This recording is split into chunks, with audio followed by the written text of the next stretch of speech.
Hello, everyone, and welcome back to the Cultural Curriculum Chat podcast, the show where we explore culture, identity, leadership, and education through meaningful conversations with changemakers, authors, educators, and community leaders. I'm your host, Jebeh Edmunds, educator, cultural consultant, and author. Today's episode is a powerful and deeply human conversation about disability, dignity, belonging, and empathy. My guest today is Dr. Stuart D. Jones, author of For the Love of Stephen, a heartfelt memoir about his brother who lived with intellectual and developmental disabilities.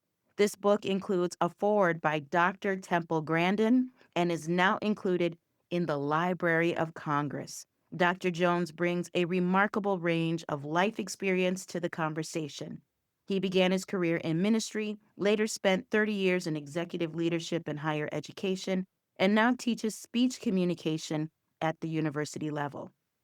But what makes his work especially powerful is that it is not rooted in theory, it's rooted in lived experience. Through storytelling and reflection, Dr. Jones invites us to rethink what it truly means to belong, to challenge assumptions about disability, and to deepen our empathy for one another. Dr. Jones, welcome to the Cultural Curriculum Chat. Oh, it's my honor. And with a glorious introduction like that, I feel like I've got nowhere to go but down. The level of the bar set so high for me. Oh no. No, you're totally fine. I just love giving my listeners and audience just a rich background before we get into Oh, it to get them more engaged and ready to let's hear go. from you. Let's make it Let's happen. make it happen. So let's begin with your dear brother, Stephen. Who was Stephen and how did his life shape your understanding of what it means to be human? Yeah, thank you. Great question. Stephen was the oldest of our family. I was the youngest. There's a couple siblings in between. But the story that I share has many remarkable points to it. Steve was the first in our family born to my parents who were just 18 years old when they had to get married. And this is their first child, a special needs child. So when you're 18, you're still trying to learn what adulting is, let alone parenting, and they're trying to understand that now we suddenly have a special needs child, and how do we do that from a parenting aspect? But Stephen was such a blessing in my life. Growing up, you don't realize when you're a kid and a teenager what blessings look like. It takes some wisdom and maturity over the years. But as I look back now in my life with Stephen, who was the kindest soul, even though we had intellectual and developmental disabilities, he had a heart as big as the outdoors, giving, loving. His Christian faith carried him. And so I learned a lot from Steve, and I really did as I look back on it. I learned a lot about accepting others unconditionally. I learned what inclusivity means because Steve did not know a stranger. I learned what unconditional love looked like. I learned what not judging others before you get to know them look like.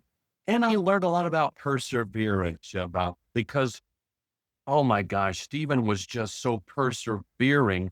He had so many physical challenges, mental challenges, but he never complained. He never whined. He didn't want pity. He just wanted to live life to its fullest. Gosh, that taught me so much that I'm so grateful for. I love that. And I just love how you shared. He never met a stranger, No, no judgment. And those are the principles, that God has laid for us to do what Stephen did, and that so many of us, of what we've been taught in our household and our perceptions and our preconceived notions before we even leave the home. And yeah. Stephen was already, you know, grown into that fully purpose. That was his assignment, Yeah, and it and really was. yeah, and what a blessing for him to be your teacher in that way, Oh my goodness. And Yeah. and let's talk about your book, your memoir. You've touched on so many great points about your big brother. And what also inspired you to finally tell this story with the world? Yeah, many things. Certainly, love compelled me, and grief compelled me. Although this book is not about Stuart's therapy, thank goodness it's not. It's about telling not a story of tragedy, but of triumph. I was compelled to because, again, in the circles of inclusion and talking about diversity, equity, and inclusion, that's a big topic. And too often, in my humble opinion, those with disabilities get left out of that conversation. We Yes. do look at religious diversity, ethnic diversity, cultural diversity, and we should, gender Mhm. diversity.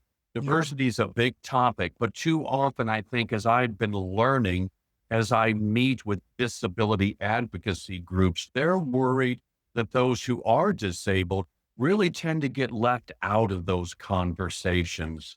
One friend of mine, a disability advocate, said they're always invited last to the table when it comes to inclusion and discussions about it. And then they get their chair yanked out if somebody else needs that space. So it's an audience that I just want to create with this book awareness that every life has value and worth, regardless of how we judge it, label it, unfortunately, stigmatize it, unfortunately. If you do believe, and 80% of the world supposedly believes in some divine creator, if you believe in divine creation from a great creator, you've got to believe that every human being has intrinsic worth and value. Where the Sure. problem tends to lie is our ability to see it, to acknowledge it and see it and claim it once and for all in our head and in our heart. And I guess part of what I want to do with this book is just remind people of that and challenge them. And not to go on too long, but I do call the book a mirror, a memorial, and a movement. And I do that on purpose. I call it a mirror because the book will, as you read it, will challenge every person to look at themselves. What am I doing to include or exclude those with disabilities? And I don't even know that I'm doing, and I'm sorry if I'm doing it, and I'm sorry if I'm prejudging. And I got to look at myself in the mirror and figure out how do I break down my own prejudice. God, I hope it's not bigotry, but how do I break down these barriers in my own head about those who look different, act different, respond differently, speak differently? I've got to take a look. Secondly, it is a memorial, obviously, because Stephen was not a famous person. He didn't get on the Kelly Clarkson show. Uh, he didn't make an album that sold 1 billion copies. He tried to sing and he was terrible at it, by the way, which is a funny story in the book. I love it. It is a memorial to a life well lived that teaches us so much. And lastly, I do pray it's a movement because I'm not asking readers to just read and say, oh, that was a great story. I'm asking readers to say, that's a great story. And what am I going to do from now on? How am I going to think, act, and respond differently and make sure my world is inclusive of those with disabilities?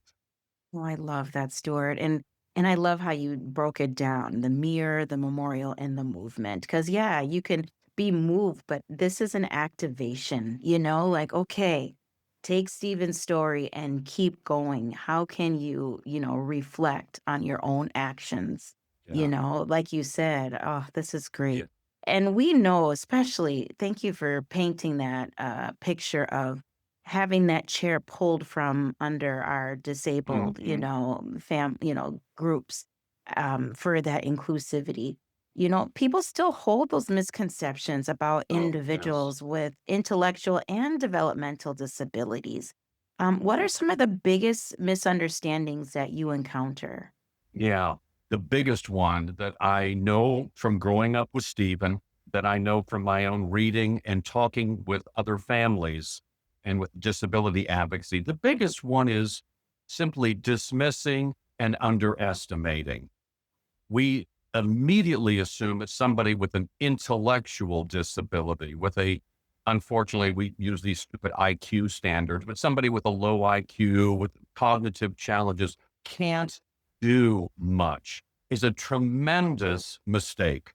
Steve could do much more. My friend Temple Grandin, who is autistic, was dismissed her whole life.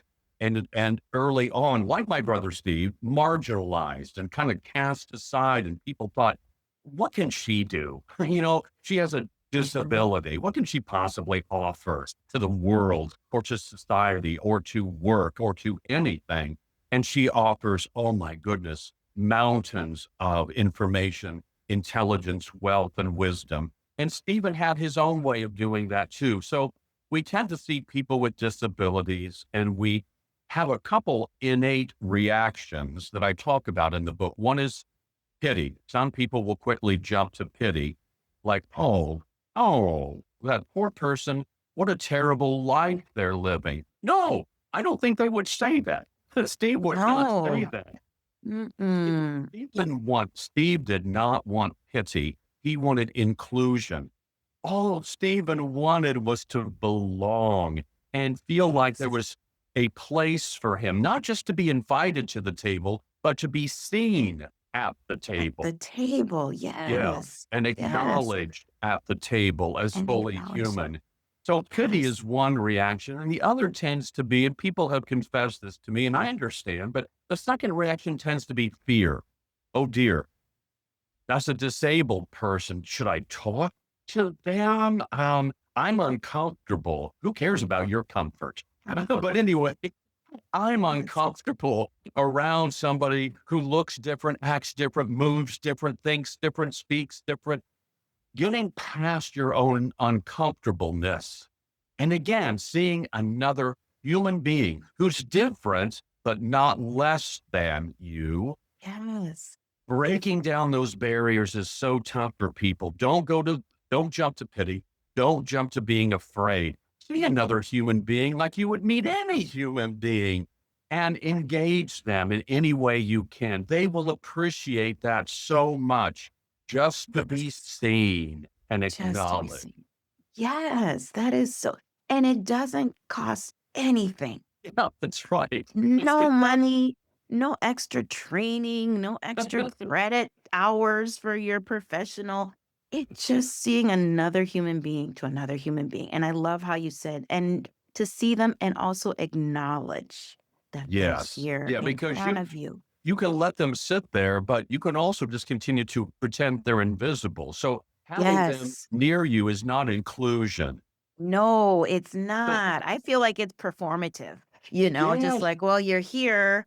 I'm not going to engage. I'm not going to look at you. I'm not going to stare at you, but I'm Yeah. just going to be like, oh, there you are.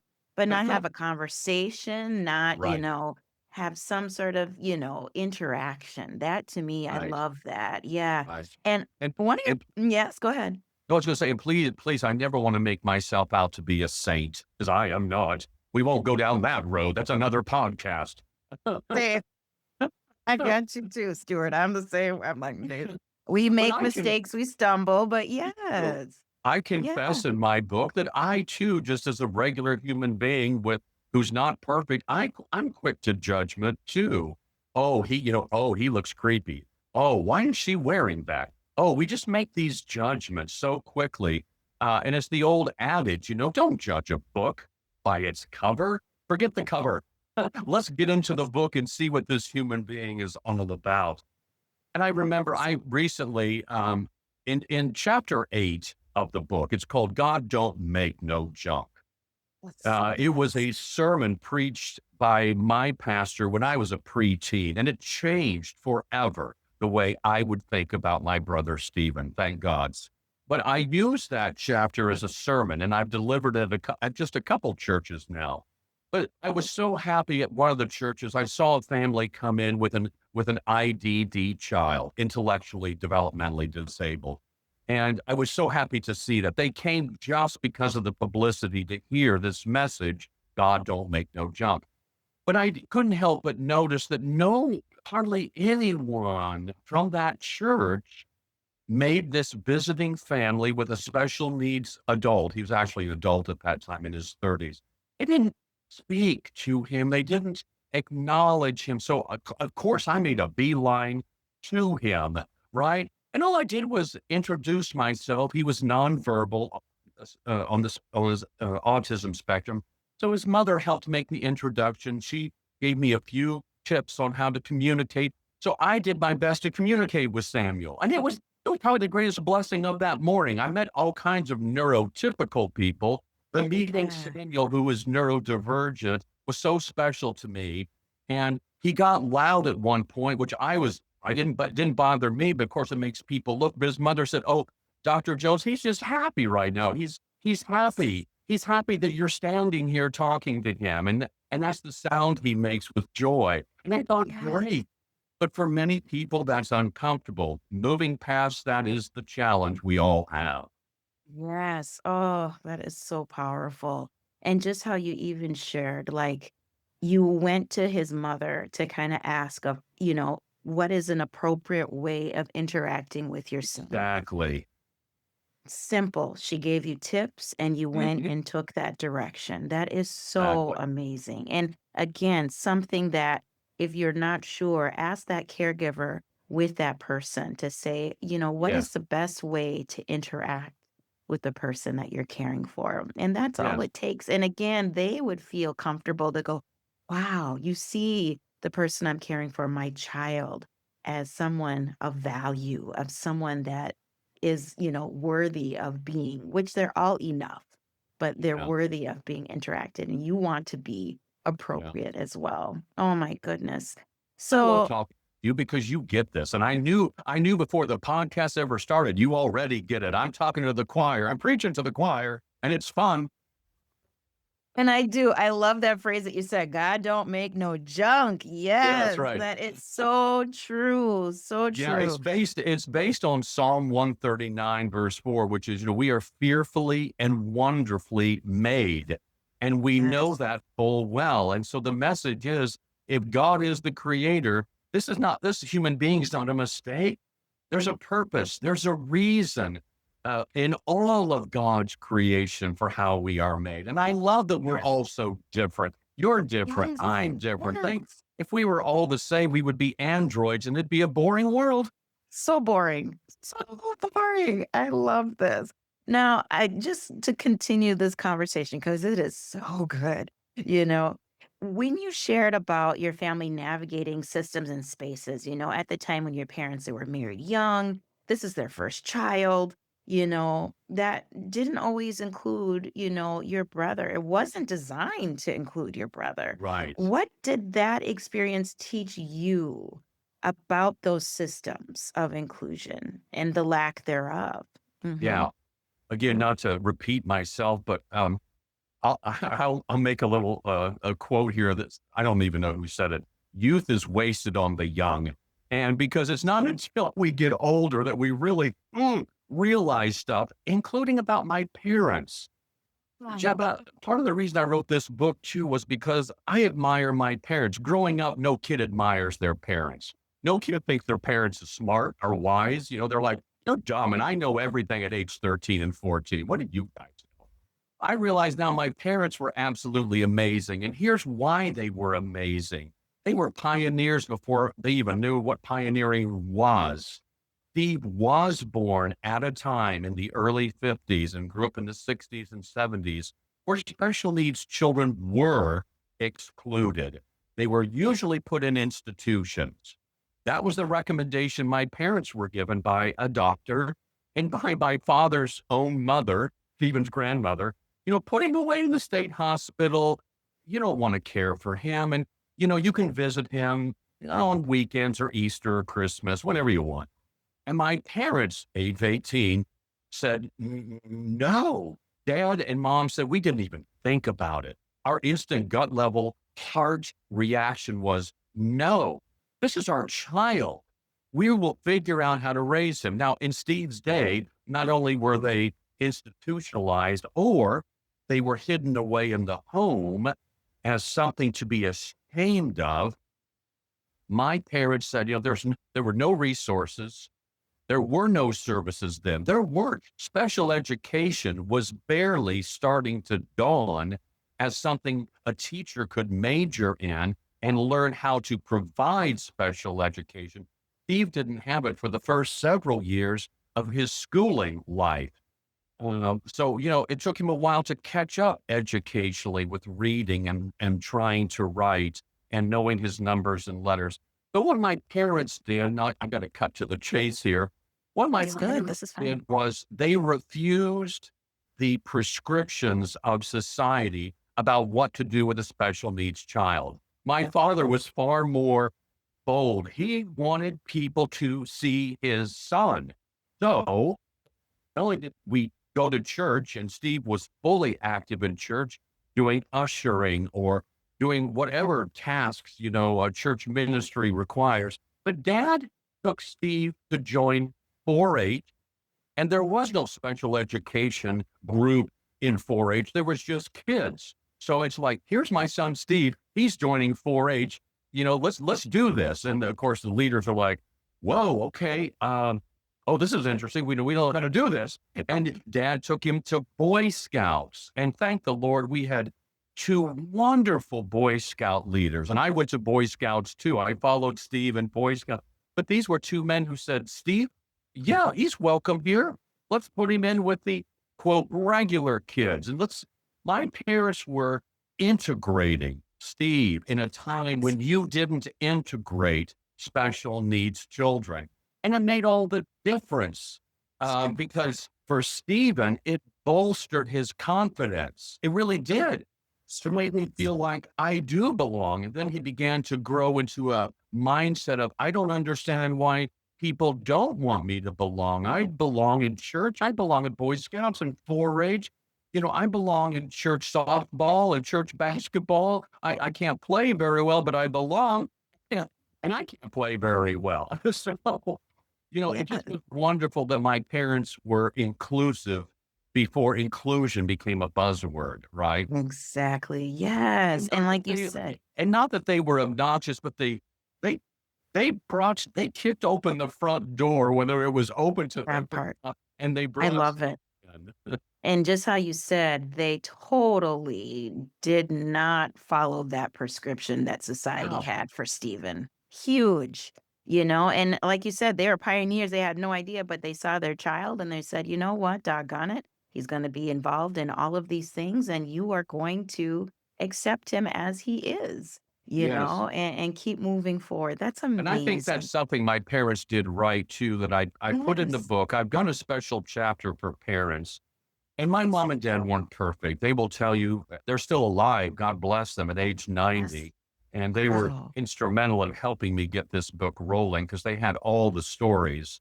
But oh, my parents were great in the way that they treated Steve, just like any other human being. They didn't coddle him. They didn't shield him.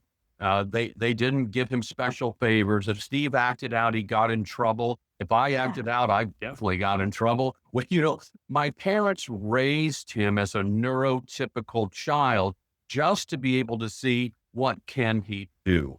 And if I can Yes. tell a really quick story, because this Yes. Yes. thank you. This is pivotal in my parents' life. Again, early on, now my parents were about 21, 22. They had heard all the diagnosis and prognosis from the so-called experts who didn't know much in that day about neurodivergent children. But they were told, Steve probably can't do this, probably won't be able to do that. So don't be upset if he can't do this. Just a whole laundry list. So my parents felt a bit defeated at first as young parents. Yeah. One summer, my Aunt Betty was determined that that little boy named Stephen Jones was going to learn how to pedal a tricycle with training wheels, right? Well, actually, a tricycle's got those two wheels, so you can fall over, but you got to be careful. She worked with him, my mom and dad said, every day, day in, day out. She came over and she kept working with him.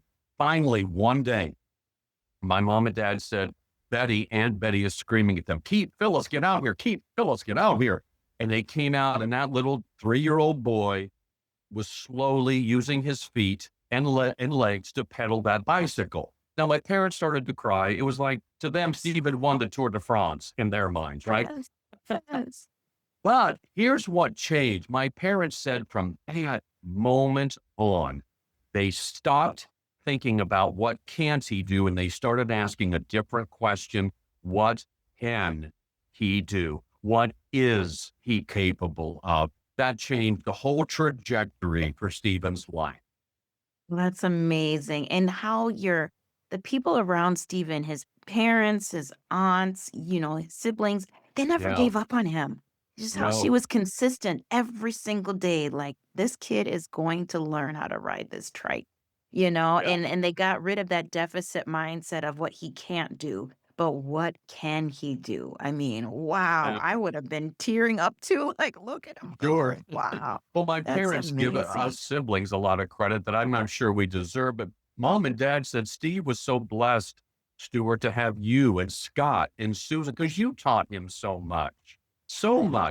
And I guess that's true. I taught him how to bowl, and he had a unique style of rolling that ball down that lane. I loved it, and he wasn't that bad. And Steve Yeah. carried bowling all through his life and joined bowling leagues and bowling teams. And one year, his little group made him captain of the bowling team, which made Steve just beam with pride. But, teaching him how to do what he's able to do, what can he do? And get rid of the mindset, what can't he do? As my Exactly. mother says, she said, listen to the doctors, but you don't have to subscribe to everything they say. That part, that part, yes. Oh, I know, that's a whole nother episode too, but you got it. You Yes. got it. Oh Yeah. my goodness. Oh, so for educators listening to this episode, Stuart, what role do schools play in helping students understand dignity, empathy, and belonging? Yeah. I just, a week ago, was it a week ago? Oh my gosh, it was a week ago to today. I had the privilege of speaking on campus at Manchester University here in Northern Indiana to a group of future special education teachers.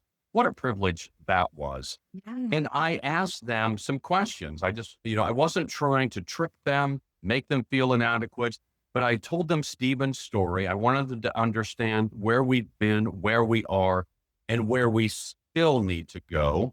We Yes. haven't arrived yet, not by a long Mhm. shot. Nope, Just nope. like in the book, I say civil rights didn't mean that racism is forever gone. Hello, That we're part. we are Mhm. still walking that journey, right? But I Yes, asked them yes. questions about now, you guys. I said, as special education teachers, how will you create an environment of belonging, not just including them? You're going to include them into your class. How do you think you're going to see them, include them, hear them, make sure that they know they are a part of this class and not just, in it? And that was something we had a discussion on. They had to really stop. There was silence, of course, and they had to stop and reflect and think about that because they're learning theory, and you do in college. There's a lot of Oh, yeah. theoretical learning, but pragmatically, they will soon be in teacher internships and they will have to figure out now, I've learned all this and I read all the great authors on this subject and I've taken all the tests and written all the papers. Now I have to apply it in a real life, real situation setting to make sure that these wonderful God created children are being seen and heard and acknowledged and a part of. So I challenged them with that. Another real quick thing that I'm just so blessed. I'm not going to say the name of this college because I don't think it's official yet, but Okay. there is a special education teacher program at a college in Massachusetts, and the program chair is pushing to make sure, for the love of Stephen, is recommended reading for all of the students wanting to become special educators. And that means a lot to my That's heart. amazing. Yeah, because she Yes. said, Stuart, I want them to read a real life story, That not part. just all of the experts and the theorists, but a real life story about an individual and where he came from and the era he was born and where he came to, etc. And she said, I wanted to read a real inspirational story. He said, I think it will inspire them in the work that they do.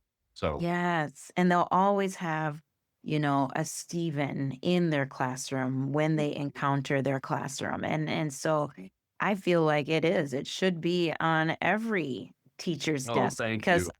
a lot of us educators, that didn't have the special education background would have Yeah. definitely benefited from your book because in the state of Minnesota, a lot of that is students like Stephen are integrated in our general ed class. Yeah. Even if it's for a portion of the day, we also need to have Stephen in our class with dignity and respect and how Yeah. to integrate him into our classroom and those like Stephen. Oh my Yes. goodness. This was Well, such an amazing thank conversation. you. Where can we get your book, Dr. Jones? Yes. It is so simple to find. I mean, if you just do a Google search, it'll pop up right away. I'm just impressed and blessed. My book's on 50 book platforms all over the world now. Amazon carries it, Barnes and Noble, Goodreads, Kobo, it's on all the platforms. It's an audiobook too. I've got people buying the audiobook, and I narrated that because I was told as a memoir, you should be the narrator. Yeah. So I jokingly tell people, if you really want me in your head for 9 hours, buy the audiobook. It's a scary thing for me to be in your head for 9 hours. Woo, that's a lot. Gosh, no, with your humor, I think it'll be just fine, Well, Stuart. the Oh book my is God. funny too. I want people to know Yes. that the book has a lot of humor because I do. But they can find it on Amazon right away. A Google search, they will find it. My website, I invite you to participate in my website. It's a fun website. It's very active, but it's at www.authorstuartjones.com. And Stuart is Stuart. Most spell it with the EW, but it's Stuart. Author Stuart Jones is where I want you to go. You can buy the book there on that website as well. And I hope you'll love it. The reviews, if you're not certain about the book, just check out the amazing Amazon reviews that, man, when you write a book, you don't know if it's going to mean anything to anybody. Oh, I can attest to that. What's on your laptop and then it's in book form. You're like, oh my gosh. It's like, Yeah. I oh, mean, you people really are going to put, read it. I Yeah. know, you really put your life out there and you're like, oh, what have I Yes. done? Yeah. But the reaction to the book has been overwhelming. I have Yes. been moved to tears more than a couple times by the reviews that people reading it have given. So that's a blessing to me as well. So the Yes. book's doing what I hoped it would do. It's changing hearts and changing the way we see others. Thank God for Yes. that. Oh, I can't wait to grab my copy as well. And oh, Dr. Stewart Jones, thank you for being on this podcast and Well, you're sharing so your kind. Thank story. you. Oh, I'm just so honored that you were here to join us today. And again, your message reminds us of what true inclusion looks like and just humanizing people like Stephen. They're still here. They still are worthy of getting to know each other because that is their special assignment created by God and to help us look inside ourselves to see what this world and the human experience is all about. And thank you so much for that. And if you listeners and viewers enjoy this conversation, please share this episode with a fellow educator, parent, or community leader who believes in creating more inclusive spaces. And I will have Dr. Stewart's information, like he mentioned, in the show notes as well. And also, if you're an educator looking for more culturally responsive and inclusive lesson plans, please check out my website, jebehedmunds.com. I have mini courses and full courses for educators like yourself who are willing to do the work that is tangible and also very straightforward from another former classroom teacher. Thanks again for listening and joining us, and we will see you here same time next week. Bye bye. Navi.